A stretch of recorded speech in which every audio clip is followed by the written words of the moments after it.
নমস্কার বন্ধুরা,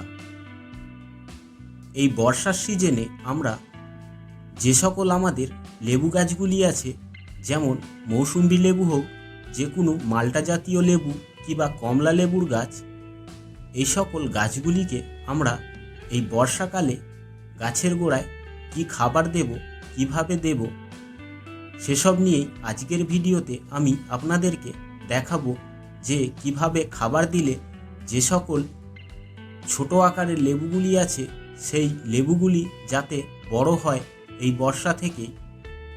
আজকের এই ভিডিওতে আমি আপনাদেরকে সেসব নিয়েই দেখাবো। অবশ্যই আপনারা ভিডিওটা শেষ পর্যন্ত দেখবেন।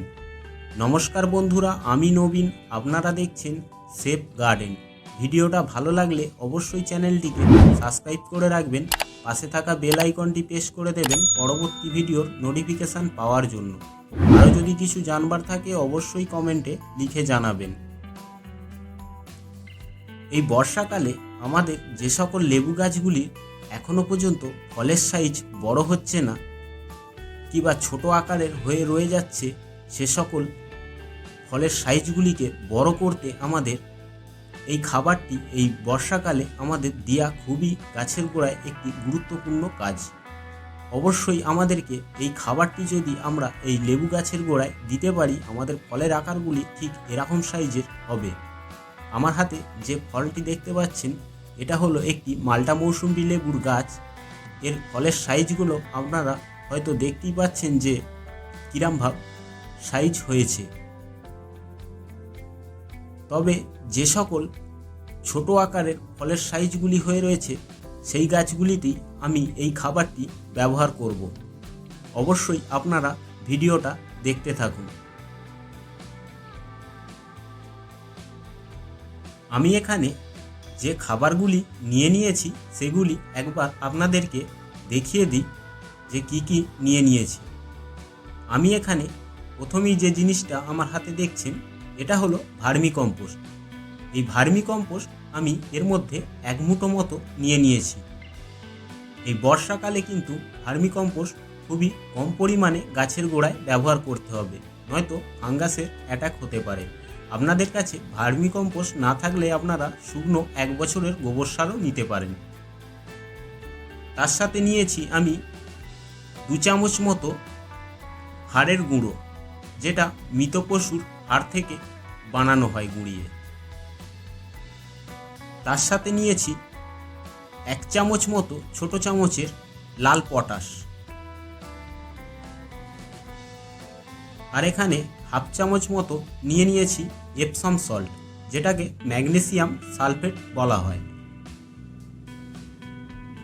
তার সাথে কিছু পরিমাণ ফাঙ্গিসাইড নিয়ে নিয়েছি। আমি এটা স্যাপ পাউডার নিয়েছি, আপনারা চাইলে যে কোনো ফাঙ্গিসাইড দিতে পারেন।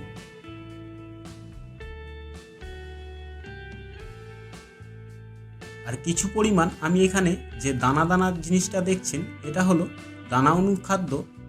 এটাও আমি কয়েক দানা মতো নিয়ে নিয়েছি। এই জিনিসটা আমি 2টি গাছের জন্য বানাচ্ছি, আপনারা চাইলে বেশি গাছের তারে বানাতে পারেন।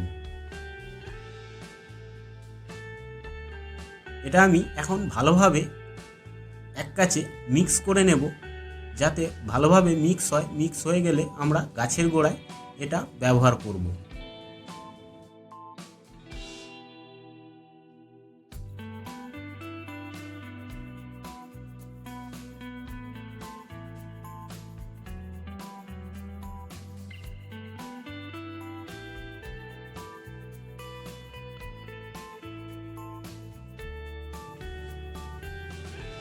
এরপর আমাদের যে সকল টবের মাটিতে আগাছাগুলি জন্মেছে সেই আগাছাগুলিকে ভালোভাবে পরিষ্কার করে দিতে হবে। যেহেতু এখন বর্ষাকাল, এই সময় টবের মাটিতে বেশিরভাগই আগাছা জন্মায়। এই আগাছাগুলিকে যদি না আমরা ভালোভাবে টবের মাটি থেকে পরিষ্কার করি, যে সকল খাবারগুলি আমরা টবের মাটিতে দেব সেগুলি এই আগাছাগুলি খেয়ে নেবে। খেয়ে আমাদের যে সকল লেবু গাছগুলি থাকবে এর পুষ্টি আর পাবে না। অবশ্যই আমাদের এই খাবার দেওয়ার আগে এই লেবু গাছের আগাছা ভালোভাবে পরিষ্কার করে নিতে হবে। তবে এখানে বলে রাখি, যখন এই খাবারটি দেবেন মাটি কিন্তু খুঁচলাবেন না। এই খাবারটি আপনারা টবের মাটির ওপরেই দেবেন, কেননা যেহেতু এখন বর্ষাকাল, বেশি মাটি কুচলানি করা যাবে না। টবের মাটির ওপরেই আমাদেরকে এই খাবারটি দিতে হবে। তবে আমাদের যে সকল টবে আগাছাগুলি আছে সেগুলো হয়তো তুলতে গিয়ে আমাদের মাটিগুলি কিছু কেমন হবে, তাতে কোনো রকম অসুবিধা হবে না। অবশ্যই আপনারা এরকমভাবে আপনারা গাছেতে খাবারটি ব্যবহার করুন, তাহলে দেখবেন যে আপনাদের যে সকল লেবু গাছগুলি আছে, যে সকল লেবুগুলি ছোট আকারের হয়ে রয়েছে সেগুলি বড় ফলে পরিণত হবে। অবশ্যই ভিডিওটা ভালো লাগলে একটি লাইক করে দিয়ে যাবেন, চ্যানেলটিকে সাবস্ক্রাইব করে রাখতে ভুলবেন না, পাশে থাকা বেল আইকনটি প্রেস করে দেবেন পরবর্তী ভিডিওর নোটিফিকেশান পাওয়ার জন্য।